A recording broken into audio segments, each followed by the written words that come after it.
Frank Klose, 97.3, ESPN.com, Philadelphia.com, part of Sports Talk Philly. He joins us every Tuesday with a look inside the Phillies mailbag. As Frank, how would you explain this recent surge of the offense, number one, and number two, 6 of 7? What's going on up there?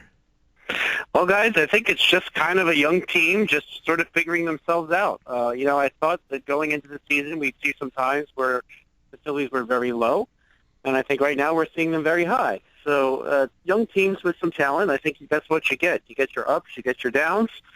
Sometimes when it goes bad, it goes really bad. Sometimes when it goes well, it goes really well. So I think right now they're just sort of leveling out, and we're seeing some of that talent that we thought they had going into the season finally starting to come through.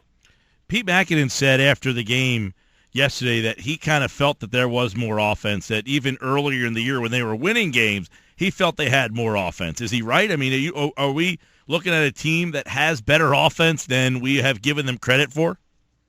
Well, I think we need to remember, too, that injuries kind of left them very thin. I mean, Cody Ashley is doing much better than I think anyone would have expected. But at the same time, having Cody Ashley missing and Aaron Altherr missing, you knew there was going to be a big gap right there. So getting Ashley back, it sort of mends that gap a little bit. And some of the young batters, you kind of thought they would have their ups and downs. I mean, I tended to think more highly of Cesar Hernandez coming into the season than he performed early on.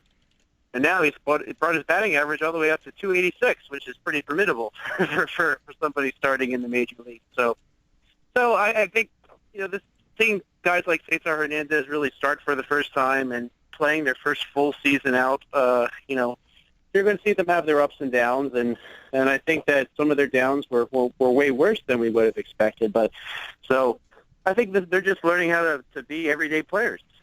You mentioned Hernandez, too. What about the way Bourjos has been? I mean, Bourjos has been unbelievable. And, 13-game hit streak now for Peter Bourjos. They have him hitting number 2 in the lineup. And he is his. Correct me if I'm wrong, Frank, he was under 200 about 2 weeks ago. Yeah, his batting average is up 80 points, pretty much. Imagine that. What it takes this late in the season to bring your batting average up 80 points. And to be honest with you, I didn't see this in him. The last couple of years, after he was traded from, remember that trade where they swapped David Freese and Peter Bourjos a couple of years ago. After that trade, he never really seemed to find his bat again. I mean, the Cardinals got him to be a better center fielder than John Jay, and he lost his job to John Jay, the guy he was supposed to be replacing. So being that his track record was that he doesn't hit that well, I didn't really expect this much out of Bourjos, and it fares well for a team like the Phillies, who I think acquired him with the idea that, well, maybe if he does well, we can trade him.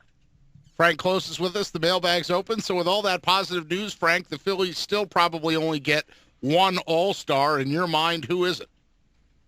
Well, I think there's 2 people that could have made the team depending on the circumstances. The first being Jeanmar Gomez, who seemed to come out of nowhere to be a Phillies closer, converting 22 of 24 save opportunities and pitching to a 2.75 ERA. And then, of course, you have Odubel Herrera, who's hitting over 300, and early in the season was giving them a little bit more because he was walking and getting on base.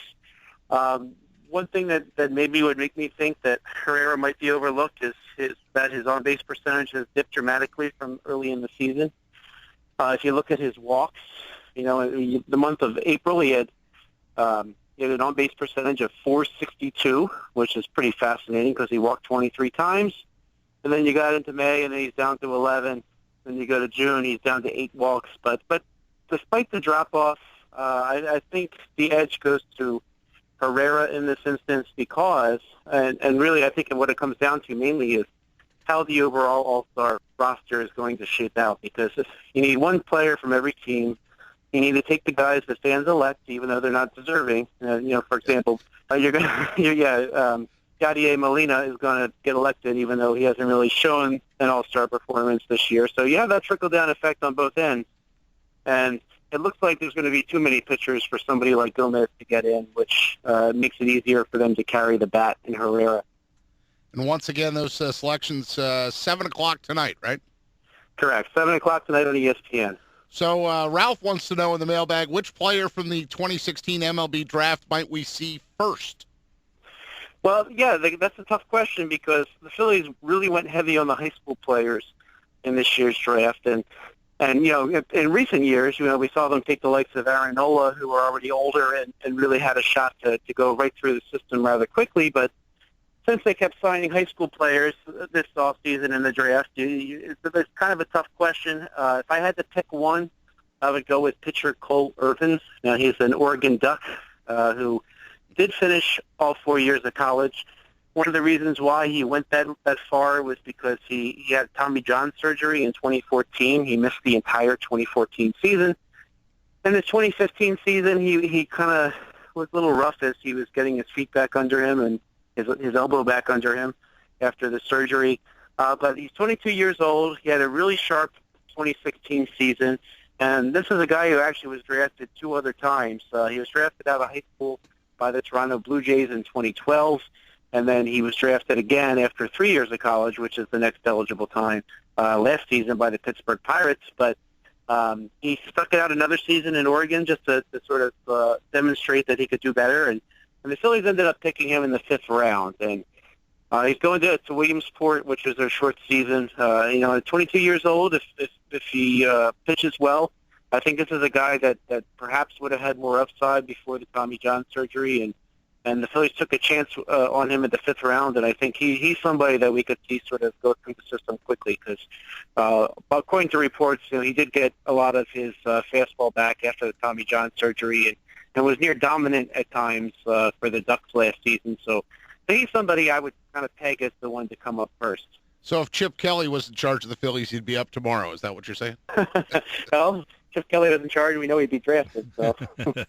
Frank Klose is with us at Frank Klose with a K, 973 on Twitter. Frank Klose, 973 on Twitter for your questions for next week's mailbag. Mike wants to know what's a realistic return in the trade market for a guy like Hellickson or Jamar Gomez, because obviously right after the All-Star break, which is coming up, we're going to start to hear about the trade deadline. It's funny, I wouldn't have known totally how to answer this about a week ago, but in the last week we've seen 2 different trades across baseball that might give us a little insight as to what the Phillies might get. The first was that the Miami Marlins acquired a longtime closer and longtime reliever Fernando Rodney from the San Diego Padres. Now Rodney was somebody like Jamar Gomez, who the Padres signed as a minor league free agent, and he sort of worked his way into some success. And Rodney, he's actually kind of outpitched Gomez this year. He had actually only given up 1 earned run all season up until the trades last week. But when you look at who the Marlins sent, it was a pitching prospect named Chris Paddock, and he's from Class A, was known for pitching pretty well. His ERA was 2.16 in his first time out of the draft last year. He's already in high Class A. And his ERA was in the low ones this year in their upper level, Greensboro at Class A as well. So he's kind of been dominating his league. So to kind of put that into perspective of what it is, usually by the time pitchers make it into Double A, you kind of know who they are, and it's less of a gamble. So now Paddock is somebody pitching really well at Class A. He could end up working out nicely, or perhaps he doesn't work out, but that's kind of the chance that you take. So essentially what the Marlins gave up was a high upside pitcher at Class A, and that might be what the Phillies could get for Gomez. Now, if you look at Hellickson, within the last week, the Atlanta Braves sent starter Bud Norris, who's similar in age and similar in performance this year. I know the wins and losses, Norris looks worse because he's on the Braves, and they hit less than the Phillies usually. But they both had similar earned run averages. They're only about 0.17 points apart on that, and they're kind of pitching the same amount of depth in the game. So a team that's looking for a veteran starter who can come into their rotation like the Phillies got out of Joe Blanton back in 2008, that's a very important piece to a contending team. So the Dodgers, they went and grabbed Bud Norris to plug a hole in their rotation, and they essentially gave up 2 minor league pitchers, both in the A to Double A level, and their names are Philip Pfeiffer and Caleb Dirks. Dirks was somebody that the Braves actually had traded to the Dodgers before, but we're saying we're going to get a couple couple pitchers and both of them really project to be relievers in the major league. That's kind of where the scouting reports are on them. So for somebody like Hellickson, if you can get a couple useful bullpen pieces perhaps down the line, that's what you might get for somebody like Hellickson, who's not a dominant pitcher, a useful pitcher in the rotation. And keep in mind the Phillies only have him until the end of September anyway. So that's kind of what I think that the market shows that we could get in Philadelphia in return for players like that. By the way, the Phillies lineup is out. Herrera, Bourjos, Ashe, Franco, Rupp, Joseph, Galvis, Hernandez. Starting to sound familiar, Frank. It sounds like they're settling into a lineup. Yeah, and I think the one thing that Pete Mackanin has done well is he's kind of taken into consideration how the players are performing, and he'll plug them in based on who's hot. And I think that's a good thing because Bourjos essentially worked himself up to the top of the lineup, and he still remains the hot bat, and that's kind of what you want. You want players like Bourjos to be given a chance if they are able to demonstrate that they deserve it. And the more that he demonstrated he deserved it, the more he played. And it's kind of unfortunate for Tyler Goeddel, who was getting going, but certainly Ashe and Bourjos, they're now your 2 and 3 hitters in this lineup. So unfortunately for Goeddel, he's just not going to play. And Rupp's pretty hot, too. Bourjos is hot, Rupp's hot. Now, a guy who's not, though, is Tommy Joseph. He did snap an 0-for-18 skid yesterday with a double, but what's McCannon been telling you about Joseph? It looks like he's just still slotting him in there regardless of success at the plate. Yeah, I think we're at the unfortunate situation where you see how Ryan Howard is doing, and you kind of know what you're going to get out of Howard. Howard's going to have hit a mistake for a home run every now and then, but for the most part, we know at this point that Howard is not going to give a team a whole lot from the bat.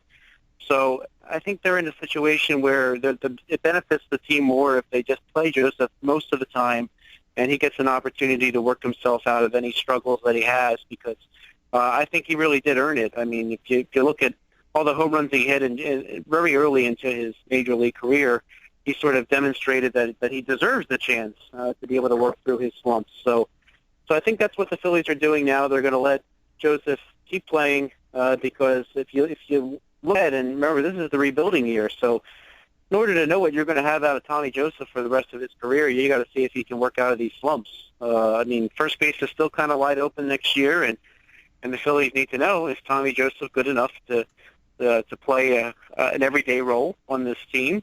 And one way that he can demonstrate that he can play every day is that he'll be able to work himself out of a slump, because let's face it, even good players have slumps.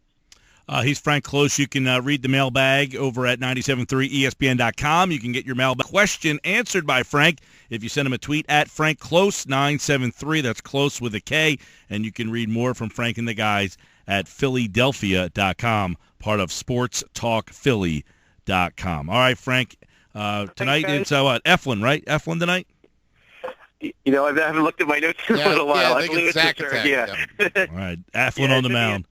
Nola, they have to figure out what they're going to do with Nola's spot, because they are skipping Nola for a start, which I think is a good idea, because I think it's just a mental thing with Nola, and he just needs to watch for a few days, and we might see another Adam Morgan start before the AllStar break. I don't think they're going to call anybody up if they can help it. Gotcha. I think what they might do is bring Bailey off the DL in order to help get a fresh arm in, but I think they're just going to go with what they have.